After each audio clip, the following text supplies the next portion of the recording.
But I was just talking to my students, we had the first day of class yesterday, and everyone's like, what? We can use AI. And I'm like, yeah, like it can be a great tool when it's used effectively.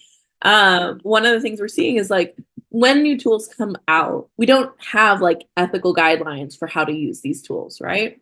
I remember when like word processor was first coming out and everyone's like, oh my gosh, it's going to ruin writing. Grammar correctors are going to ruin like, everything that's new. It's scary because we don't know how to use it effectively. And everyone's like, oh my God. So now with AI, it's like, we're going to lose our jobs like as content writers because AI is going to be writing all of our content. And then that is just certainly not the case. So let me start sharing my screen. So if you have some questions that come up through the course of the presentation, just either put them in the chat box so you don't forget them or hold on to them until the end. I'm happy to answer questions.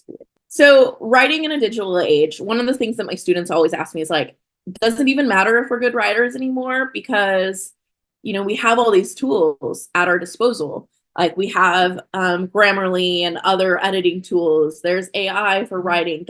Do we still need to be good writers and effective communicators?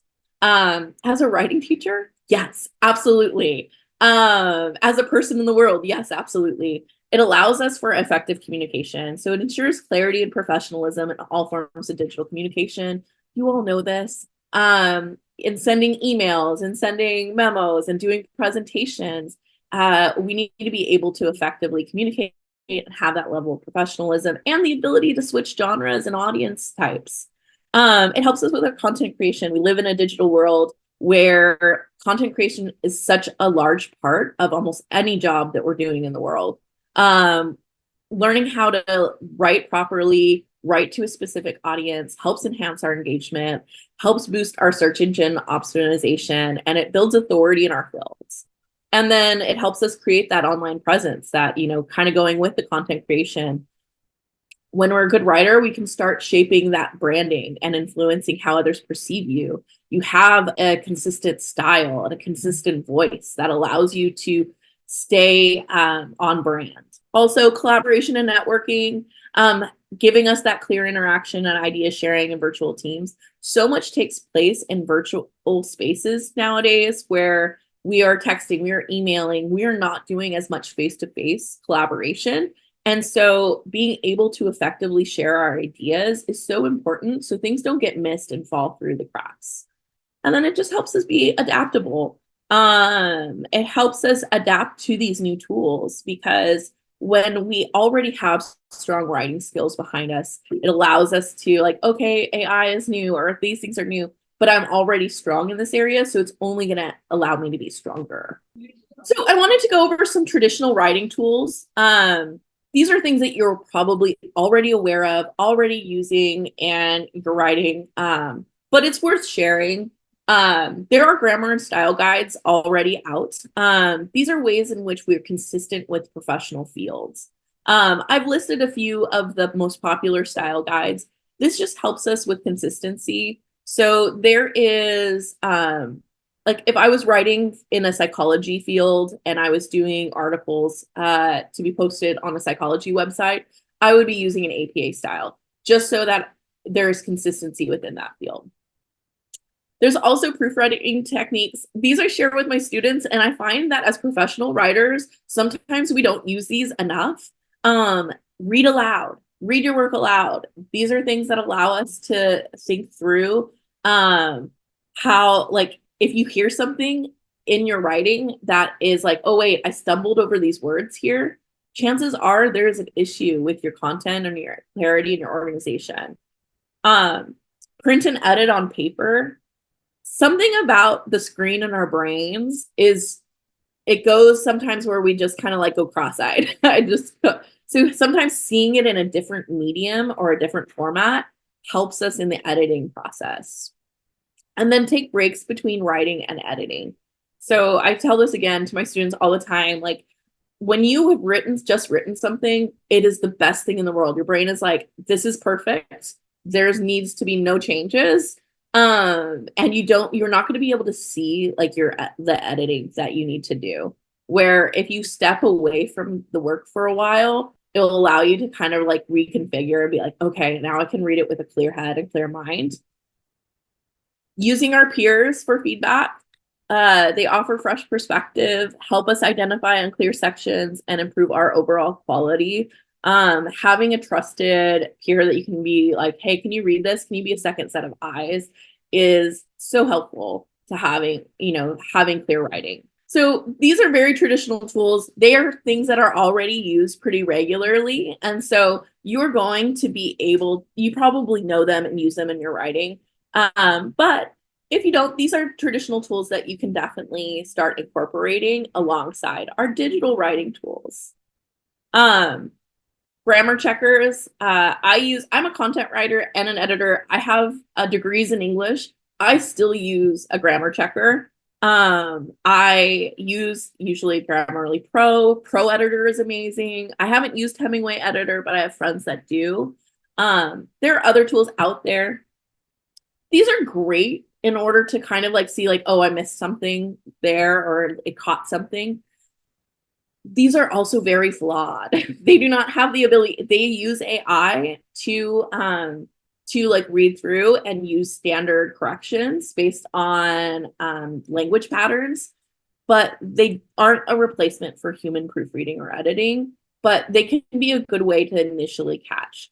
I just like to use a little word of caution when you're using them because it can, it doesn't take into consideration the context. And so it will try to change things that you're like, wait, no, I meant that. Like that was actually an okay thing. So just kind of be aware. There's also plagiarism detection software. I doubt that this is something that you're going to need. I use it in an education space, but I did just want to say the caution with using plagiarism detection. And I know some workplaces are using plagiarism detection for AI. They're very inconsistent and generally can't complete they can't be 100% sure whether it's AI or not. So just be aware and careful when you're just checking using one of these tools, or ChatGPT 0 also is a detection, is that it's highly inconsistent.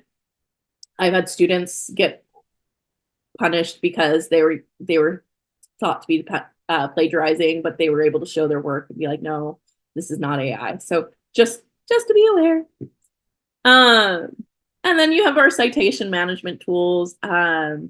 Just for if you are citing work when you're doing writing, there are tools out there that help you with that for consistency. This kind of goes back to the style guidelines.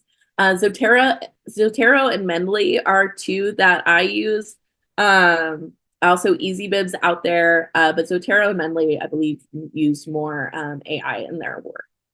So I wanted just to do a brief introduction for using AI in our writing, since that's what we're really all here for, right? Is that how do we use AI in our writing effectively? I love the poll is that you all are mostly using AI. I'm looking at the poll results. Most of you are using AI like occasionally, but there is a good percentage that don't use AI on a regular basis, and no one said I never use it. So that's great. So you all are having some level of using AI already in your work, which is awesome. So hopefully I can add some ways that maybe you haven't thought of using AI in your writing today. I use it every day. I use it as a content writer and editor. I use it as a professor, and I'm also so passionate about teaching other people how to use it in a way that is ethical. So I bring in the ethical bit because so many folks are doing it as just like, oh, I'm going to do a prompt into my box, and then I'm going to copy paste and send that off. Like I'm going to use it for emails, which is great. That is less problematic. But when we're using it to write like entire articles, obviously that ends up having strong ethical implications. And there are things to understand about using AI in writing that are can be pitfalls for us as well. So artificial intelligence is just, it performs tasks that require human intelligence, including generating and refining writing content. And it uses natural language processing. So this is what's behind our language tools. So it scours basically the internet, scrapes the internet, and its goal is to recognize human speech patterns and language, and based on what humans have already put out on the internet, predict what you will need. And there's also the writing assistance. So it can streamline various aspects of the writing process, from content generation and editing to enhance tone and style, and making it a valuable asset for content creators. And I will show you examples of how I've used it today. In some examples of I just put in some quick like prompts for it, and it generated some great content that might be applicable. So I wanted to give you some of the tools that I use on a regular basis that you might already be aware of, but maybe so you can decide, like, I'm doing this project, what is going to be the best tool for this project? ChatGPT is a conversational AI, and it's designed for brainstorming ideas, drafting content, and providing creative input. It's great for helping overcome writer's block. I have my students use it for brainstorming, which I'll show you how to use later. And then there is a subscription required for the newest version. So that one has additional functions, and it is the most recent. So it has the most recent content as well that it scoured. So it is a great first step in using AI. ChatGPT obviously was out first or in the most impactful way, I guess I could say. It is by no means the best one, though. And best is going to be subjective depending on what you're working on. It is one of those tools that is great for certain things, but it does have some stumbling blocks in using it. But brainstorming is awesome. It's outlining. I use it for outlining a lot for my work to help start creating a structure. But it does have some, when you're doing when you're generating content or like paraphrasing and summarizing content, I don't love the language that it uses the most. And this might be a personal preference because of my field, but I find that the language generally is not where I would like to see it. Claude is something I use much more often. Claude AI is a versatile AI tool that supports not only writing, but also in-depth analysis and problem solving. I think this is one of the most invaluable resources if you're doing content creating, because it seeks to enhance the work with AI-driven insights. This is what I use for feedback.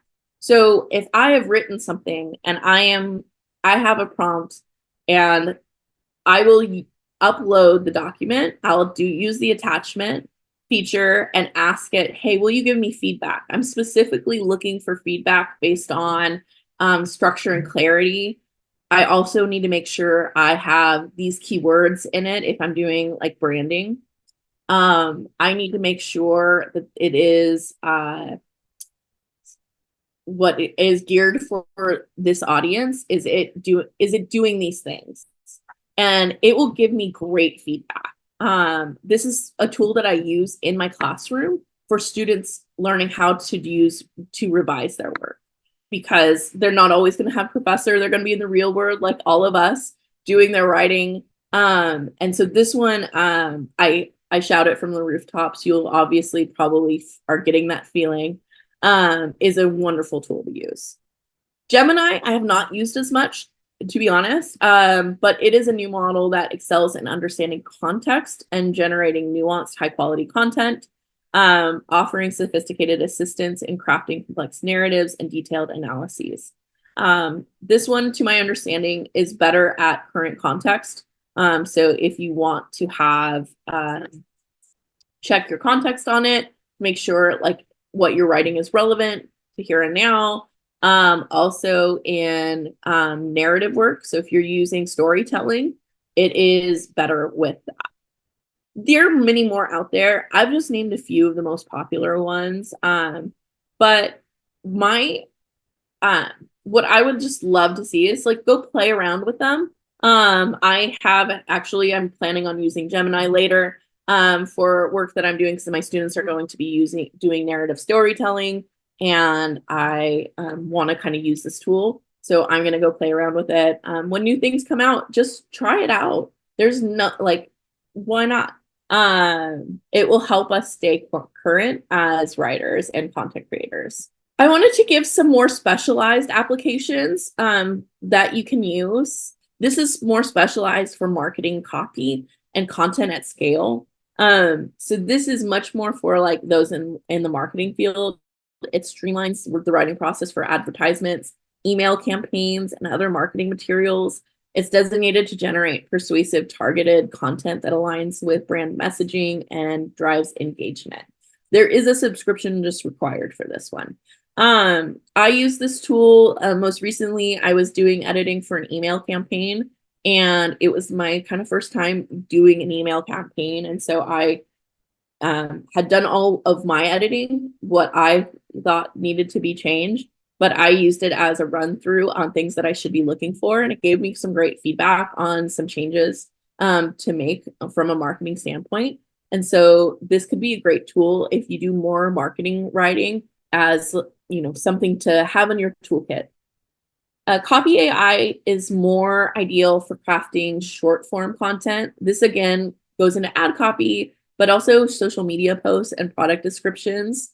Copy AI focuses on efficiency, allowing content creators to produce compelling, high quality copy quickly, making perfect for fast-paced digital marketing environments. So this is great at short form work. So this is not going to be great at doing articles, long form website content. But if you work in social media, if you are doing that sort of content creation where you need smaller copy and you want some high quality, you can use this to help create. A lot of these descriptions kind of do that, like, oh, you can create this. When I say create, you have to be involved in the process. That goes back to the ethics of using AI, is that if you use the copy AI and be like, what? I need a social media post, and you have no hands-on with it, then that is essentially what I tell my students, it's plagiarism. It is not your work. It is the internet's, you know, amalgam of your work. Now, if you're using it as a like, hey, I want to write copy for a social media post. This is what needs to be included in the post. This is what I want it to look like. These are the words that we want to use to stay consistent with our voice and style. Now, you are directly involved in creating that copy content, right? It's AI is using you to craft it, but you are very hands-on in creating it. So when we consider ethically using these types of applications, that is what we need to be thinking about is, am I just using it as like a quick fix because I ran out of time, or how hands-on am I in the process? And so when we're using these tools, it will create better too if we're more hands-on. When my students create it as like using it as a plagiarism tool, which happens out there, it is very obvious when something is written by AI without any human help. It uses crazy words. It uses it has no real voice, right? It's AI. It because it's taking the entire like vast internet's voice. It has no voice for it. And so we're gonna not have effective copy, effective marketing if we're not really heavily involved in the process. But if we're using it as that tool and we're directing it and then editing it and keeping it content, will save us time, but it is gonna be a work that we created using this tool. I hope that makes sense. Quilbot, it's a paraphrasing and rewording tool. So if I'm struggling with like, I've said this thing 5 times in 5 different ways, I need help in improving that readability and paraphrasing, while like keeping that meeting. This is another good tool for doing that. It's great for refining drafts, avoiding repetition, and like keeping fresh, engaging content. Pseudo write is it's more designed for creative writing and fiction. I won't go over it in detail, but I did want to offer it if that is something that you're interested in. This is something that is better when it comes to like storytelling and helping design like a story path and story development. Okay. And again, this is something you probably aren't going to be using a ton of, but I didn't want to assume and wanted to help give you tools. I know that was important when we were talking about doing this presentation, that giving tools that you can actually use that you might not be thinking about using. Research tools, Elicit is great. It's an AI assisted literature review tool that helps researchers and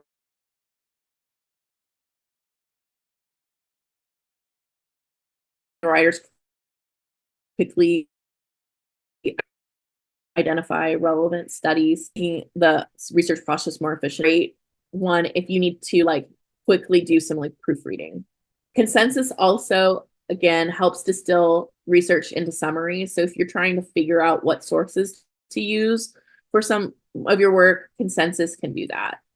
And then language translation, DeepL, I haven't used this yet, but I am going to recommend it for students. I have classes this year that are primarily full of language learners. So there are folks that are learning English as a second language in some level. And I take the approach that we're all language learners, but if you need help with translating content from multiple languages while keeping the tone and meaning, this can be a really great resource. It does have a subscription required. It is something that I have not tried out currently, but I am going to start using probably this year for a couple of my classes. So if you do have experience, maybe you can email me using this one. So we've kind of talked through these as we've gone through, but the benefits of using AI in your writing, it's just improved efficiency. I kind of took, when AI first came out, I had kind of my head in the sand, like, this is going to be terrible for writing.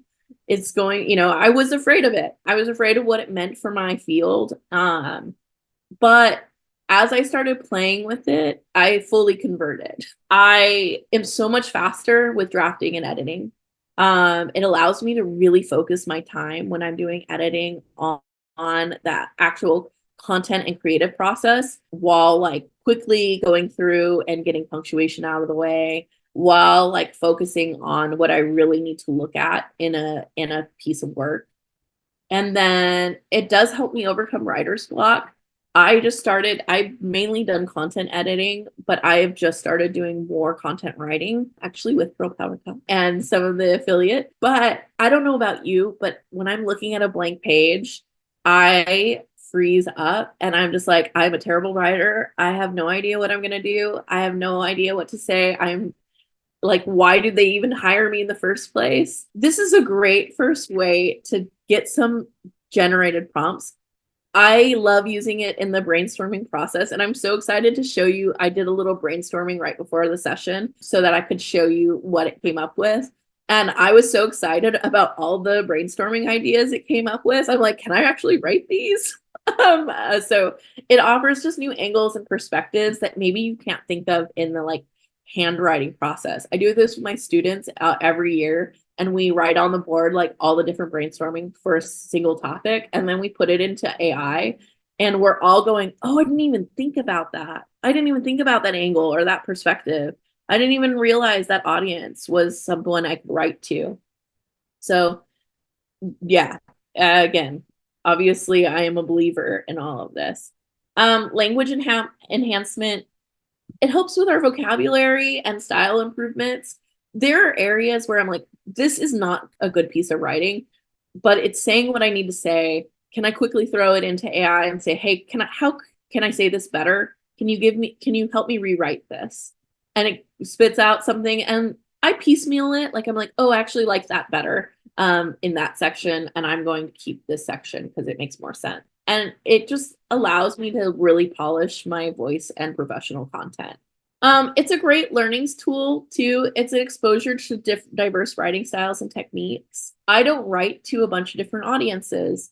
I typically write to, as I do more content writing, I am writing to a more diverse audience. But one of the things I play with a lot is, hey, can you actually change this piece of writing into a way, like I did that today, actually. I was like, hey, can you help me write this more to a young professional audience. And it changed the wording in a way that it was going to help me reach my audience more effectively. So it really is a great learning tool to think about how language really helps us reach different sets of people. Just some ethical considerations. We've kind of talked through these as we've gone through, but obviously plagiarism, academic integrity is something as a professor I'm very much concerned with. But again, people plagiarize or when they don't understand how to use the tool. So hopefully this has helped you learn the tool a little bit better and use the tool a little bit more fully. And that's what I find with my students. They're not using AI maliciously. It's a fun new tool. They don't know how to use it. So let me teach you how to do you not plagiarize and to have, integrity in your writing. And then we obviously have to understand institutional policies. Our workplaces are now developing guidelines for using AI in our writing. My sister works as a business analyst, and she uses it all the time. Her company encourages her to use AI to make her more efficient in what she does. And they're very pro using AI. They pay for it. They want her spending her time doing other things. So they have a policy that's much more liberal. Other institutions might not feel the same way. And because this is such a new tool, some places are like still very much like, don't ever use AI. It is terrible. It is, it's cheating. It's not good. So it's just important to kind of know where your workplace institution falls on this AI spectrum, and having those conversations about like, hey, I really think that this could be really effective. Like maybe we can relook at how to use it and how to use it in a way that is helpful but not unethical. And then just transparency, disclosing our use of AI in our work.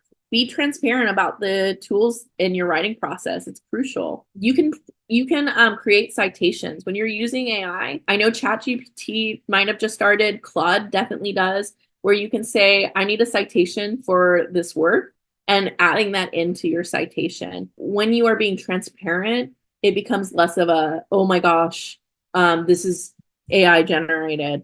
It's then like, oh, well, you told me. So obviously you were a part of the process and you are aware. And so when it is necessary, using that transparency. And in that transparency, I used AI for this presentation. I put in all my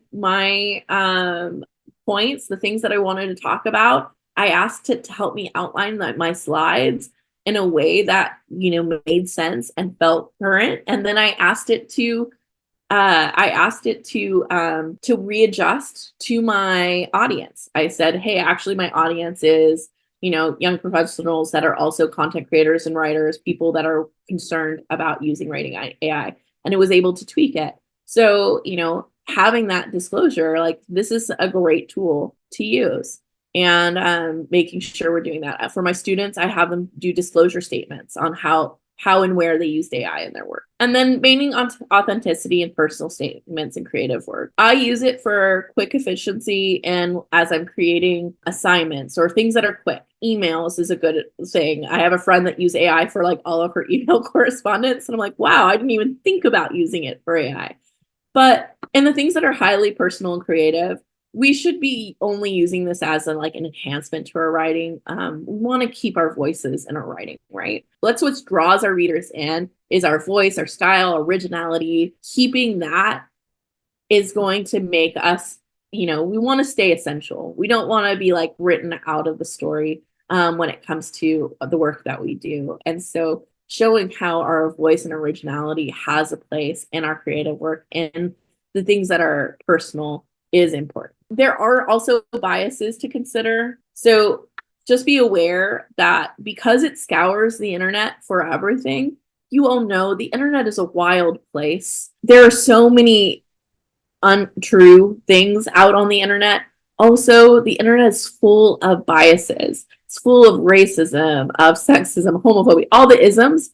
Because it's full of that, when AI scours, it pulls that in. And so it does have the ability to have language that does have those biases involved. So when we're using AI, it is important to keep reading through, making sure that we're not using it for facts, We're using it for voice, for organization, those type of things, and that we're being very careful to reread and make sure that it's not bringing those biases into our work. So it's just not a tool. It's not a replacement for human creativity. It is really like to leverage and enhance, not to replace. It is a great tool in the writing process. I use it in brainstorming, outlining especially, and also in giving feedback. These three things, if you only used AI for that, it would revolutionize your time. I know, because it has for me. I'm like, wow, I actually have time to like creatively teach my students and not just like bogged down in content creation for my learning system that we use. So, make sure you're still bringing your unique voice, your creative flair. That is what's irreplaceable. That is what AI cannot do. And so making sure that still comes through strongly in your writing. And then I already kind of mentioned this, but always fact check, always verify AI content. Don't do the click and paste that my students do while they're still learning. I know you all don't do that, but you do have to really like fact check. You do have to edit. While I said that I used AI throughout this presentation to show you how like amazing it can be, I reread and rewrote a lot of this. And so I made sure that it was still accurate, that it still had the voice that I wanted throughout this presentation. I didn't use it for facts and statistics and because I didn't want it pulling wrong information in. That was something that if I wanted to, I could have added in. But it helps keep our ethos strong, our credibility strong in our work. And do a balanced approach. We kind of already talked about this again, using it for ideation, initial drafts, using that critical thinking skill of like, what can I use AI for? And what is going to enhance my writing? What will it take away if I'm using this too often? I want to maintain that perspective and voice in it. And then using it as a way to improve our writing. I still am reading. I could show you. I have a big bookcase behind me. I have a bunch of new books that I'm reading on content writing and editing. I am constantly trying to become a better writer myself. Writing is a practice. We only get better when we practice it, when we have that daily practice. I have my students free write every day for 10 minutes because I know that is almost as invaluable, if not more, than me standing in front of them teaching something, is just practicing our writing. So AI is not going to help you become a better writer. That can only come through your own practice. And so keep writing, keep using it as a review tool, use it as, to enhance that, but keep building your own personal practice of writing, and then stay ahead of the curve. We're not writing on stone tablets anymore. We are writing, even the pen and the paper are technology. The computer is technology. AI is just a new technology. These tools, if we learn how to adapt to them, we're going to continue to be invaluable. Our jobs aren't going to go away. We don't have to like scream the sky is falling or bury our head in the sand, because we are strong in what we do, and we're adaptable. We're going to keep having what we need. So yes, kind of in summary, like their writing tools are evolving. AI offers great assistance. We have ethical responsibilities to that assistance. Using it with caution, but using it with curiosity. Stay curious, stay engaged in the current moment we're in, and leverage your own voice and what you bring to the table that is uniquely you, and having that balance of technology and creativity. Okay, I did want to have time for questions, but I wanted to show you really quickly a couple of the things that I am using AI for, so that you can kind of see what this tool does. So I'm using Claude here. And I said, hey there, I'm always really friendly with AI, like it's a person. Can you help me generate interview questions for Samir? He is an entrepreneur, educator, and keynote speaker, as well as an expert witness. I've attached his CV as well. So it came up with some interview questions. So I noticed with these interview questions that it asked about his time with Blue Ocean and Global Technology, like what he's involved in. I was like, okay, and Girl Power Talk did come up. But it was very broad. These questions came back very broad. This is a very good, like, general interview questions. So I thought, wow, that's great.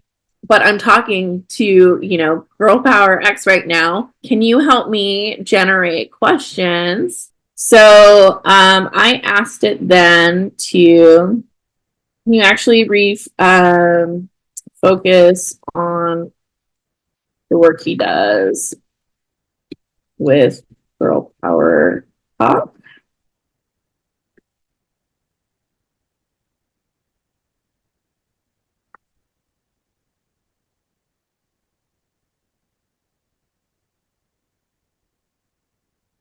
Okay, so you can see then it like recalibrates the questions to the work that he's done with Girl Power Talk. So it's a great way to think through like audience. I can say, can you reformat these questions for a high school audience?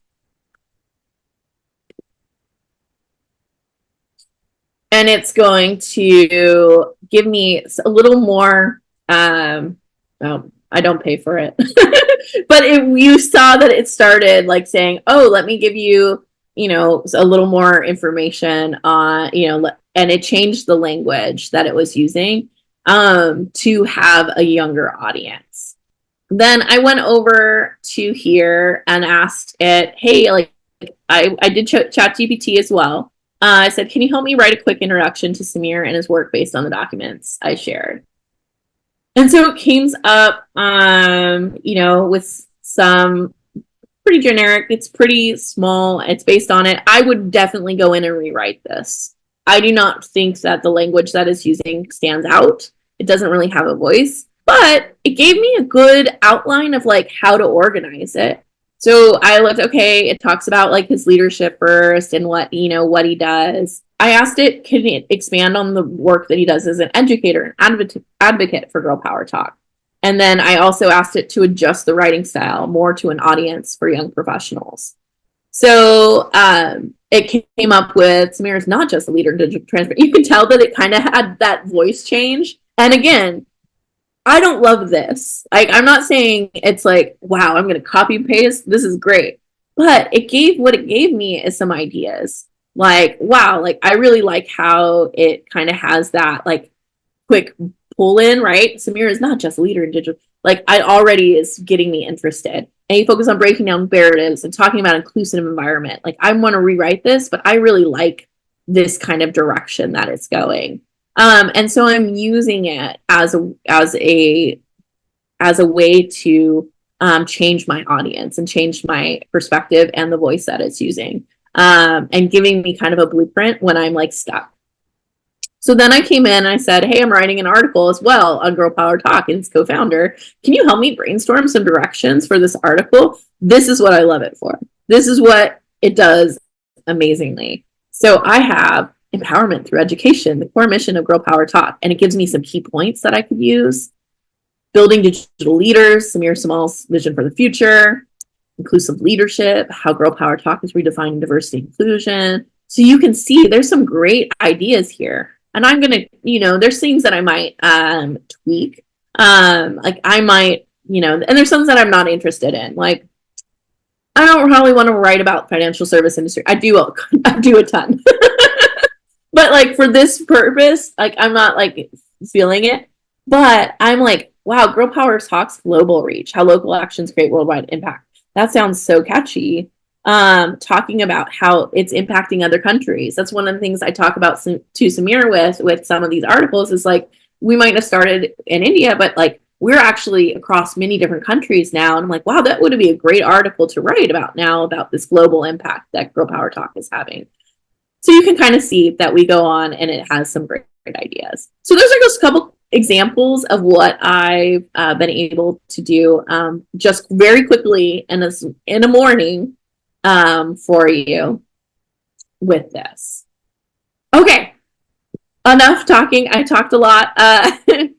What questions do you have?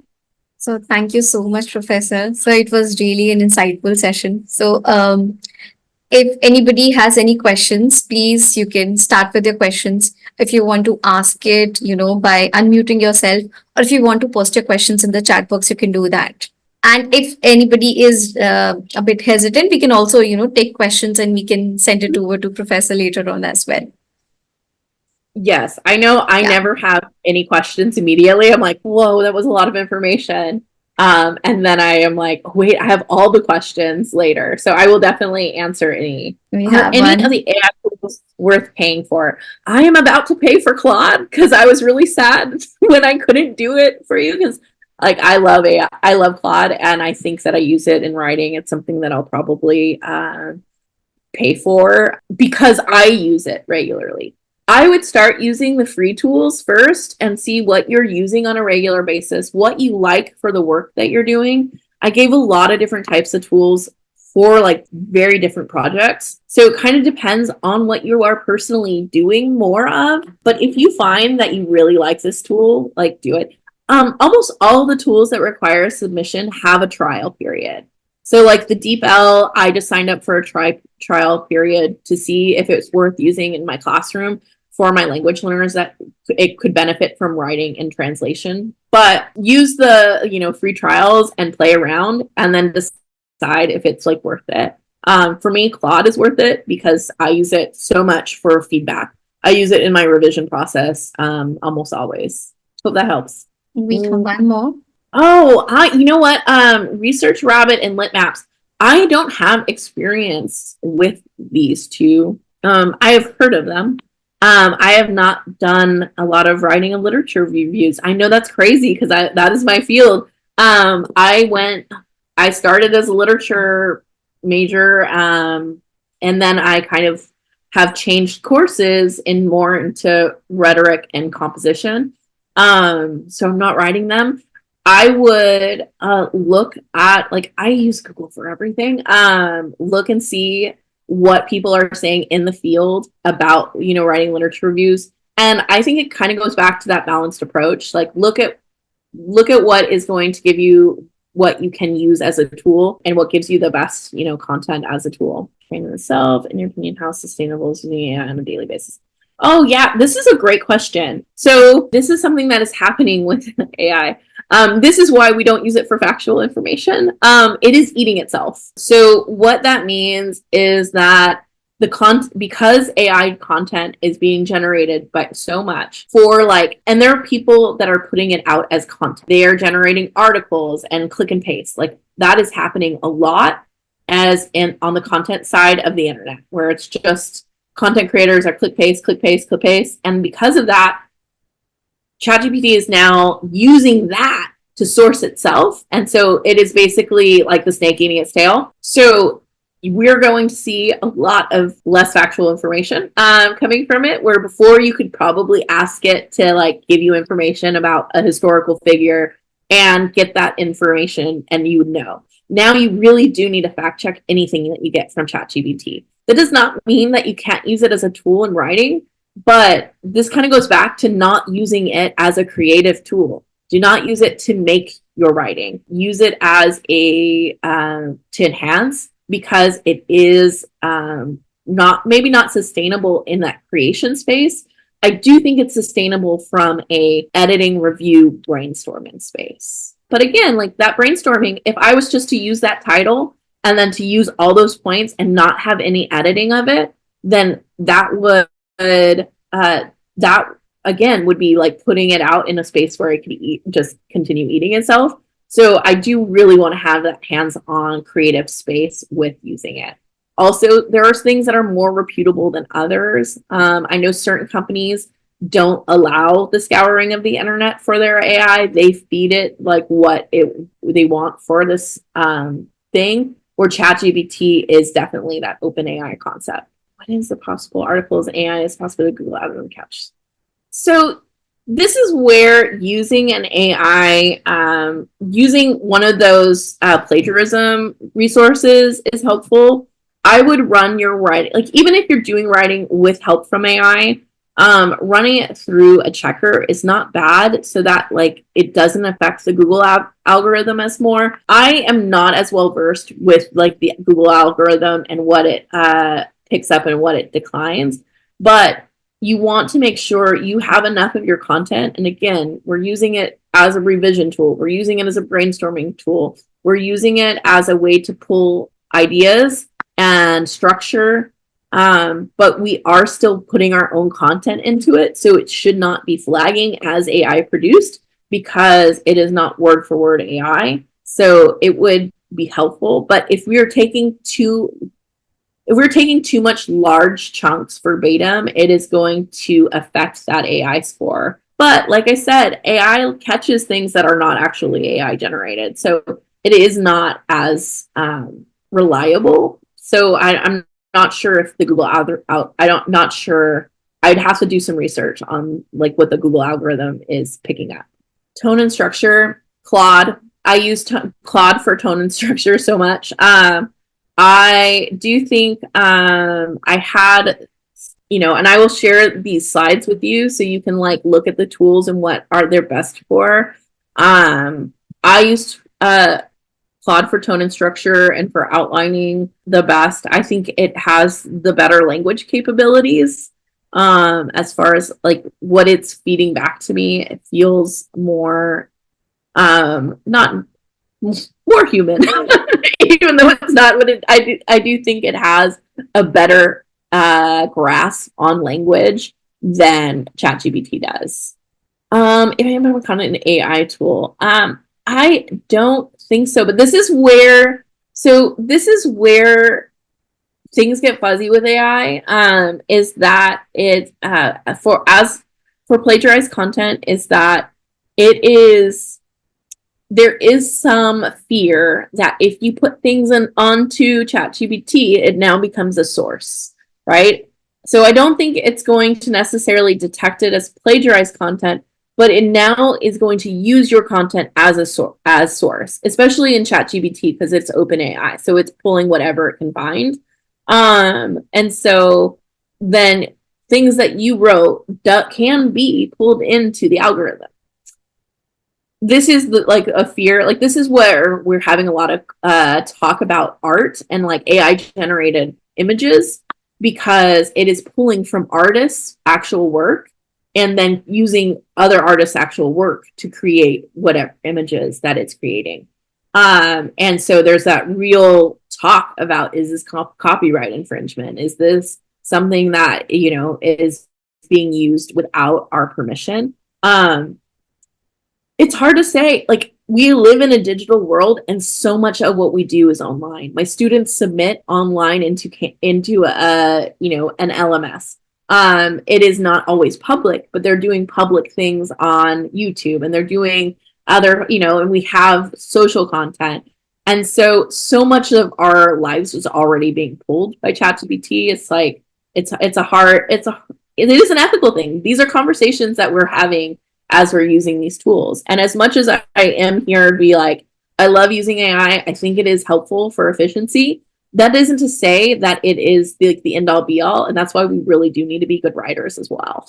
Like, we can't rely on AI. We do still have to use those, like read aloud, use our editing, have our creative processes, is because it can't, our information is being pulled in by AI, and AI will continue getting better. And I do think ChatGPT will eventually figure out their like eating its head issue. But can you? I don't know, Fazila. I'm sorry if I didn't quite answer your question. I will look into that though for sure. Could you please provide some insights on Search GPT and writing? I have not used Search GPT. So this is where there are so many tools out there now. Like AI, like once kind of the dam broke, there's so many tools. I gave you only small amount of tools that I had, but like I was part of a professional development where we went over AI and XR technology in a classroom setting, and they gave us like a list, and it was so long of like tools that could be used. that go way beyond writing. So I unfortunately don't have a lot of insight on Search GPT and writing. I'm happy to look into it though for you. Say something. Like, what was your inspiration towards going into like ELA writing competition in education? I've always been a reader. I've always been a reader. I have a nose in a book all the time.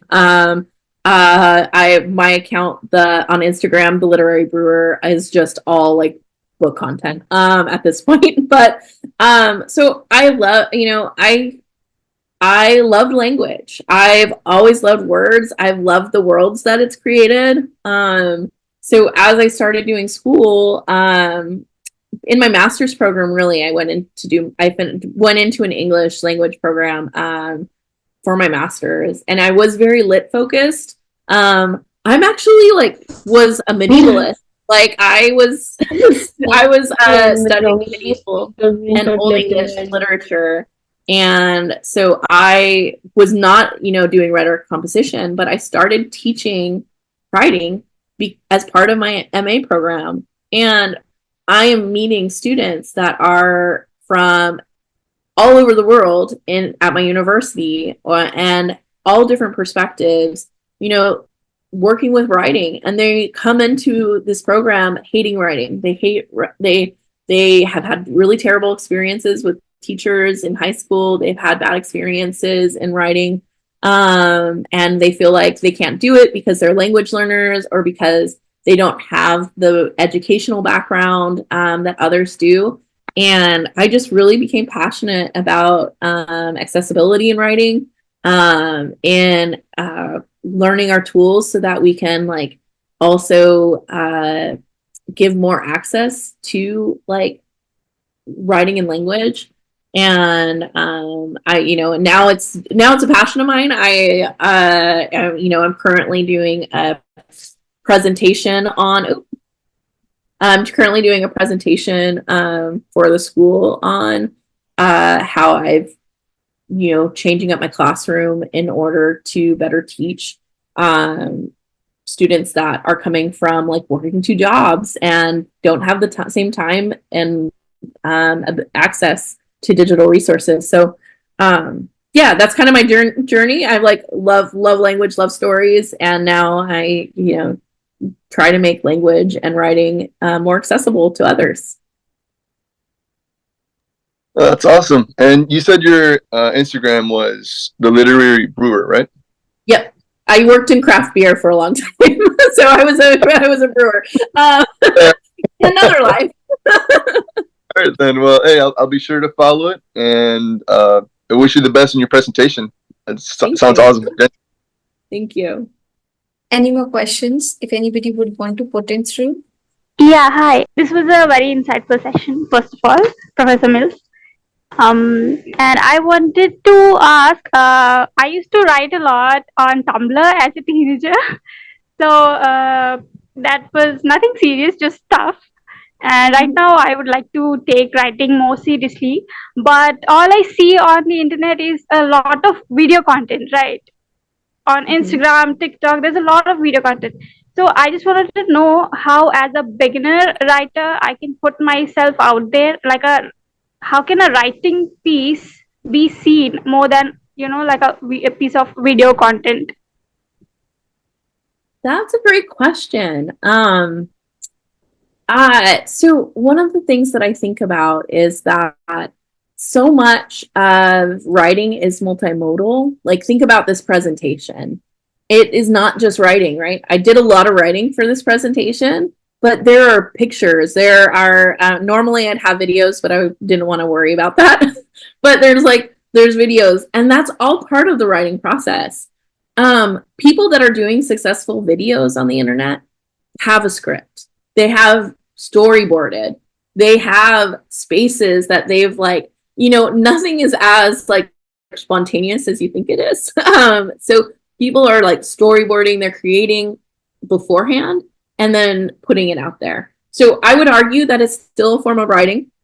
However, if you want to write, which it sounds like you do, there are still many authors that start their books with blogs, and it's hard, yes, it's harder to grow content, but it's like if you're doing both the social media space, and you're doing like you're promoting your writing in that way, and then you're also linking to like your blog where you're like have a new story or new practice or poem or Tumblr, it's then you are built like pulling your followers over, right? You want to that's why it's kind of a both and world now. It's like we are all kind of performers in a way. Like I joke about like doing a song and dance for my students every day. It's like there's a way in which we're now all performing. We're all trying to have our little like celebrity moment, but doing those things well help actually our writing. Some of the most popular writers today are those that are doing a lot in their like social media and content spaces. As well as I would say popular art. Like literary work is still very much like, I don't need to do this because I'm good at what I do. So thinking about writing, not beyond just like physically writing, I think is important, but also like developing spaces for that. Do writing that's visual. I love think about Instagram poetry. Like that became a thing. It's very visual. Like it's still poetry. They're still putting out a piece of writing and storytelling, but they're doing it over an image. There's a lot of video storytelling too with like people that are doing writing, and then they're overlaying it over video content as well to reach more, and doing short snippets. Like here, I'm going to give you like the first bit of a chapter because attention spans are like declining. Which is like maybe not the best, but I mean that is something because of social media is doing like teasers of writing that is you're like dispersing it throughout like the week of a story. Like stay tuned, it's like building suspense basically. And then as far as becoming a better writer, I mean keep practicing, keep doing it, have people look at it. A lot of writers are like, no one's going to look at it until it's perfect, but then it doesn't have the opportunity to grow and get better. So well, thank you so much, Professor. And for further questions, everybody, we are going to, share an email with you all. So in that notification, you can put down your questions and collectively we are going to forward it, right? Thank you so much once again. We are so grateful for your time and effort, for this insightful session. So as a beginner writer and as, a mid-level writer or even as a senior writer, everybody wants to know, how beneficial AI can be. And this session, I'm sure everybody has taken notes and so much, knowledge of diving into the world of writing we have got from this. So thank you so much once again. And I'm sure I'm not alone saying this. We are all walking away with fresh ideas, and with the newfound excitement here. So again, everybody, thank you so much. Those who joined here and for your enthusiasm, for your participation, for the questions. It made this session really special. And we hope you all found this very inspiring and enlightening. Have a fantastic evening, everyone, and have a fantastic day. Thank you so much. Thank you all.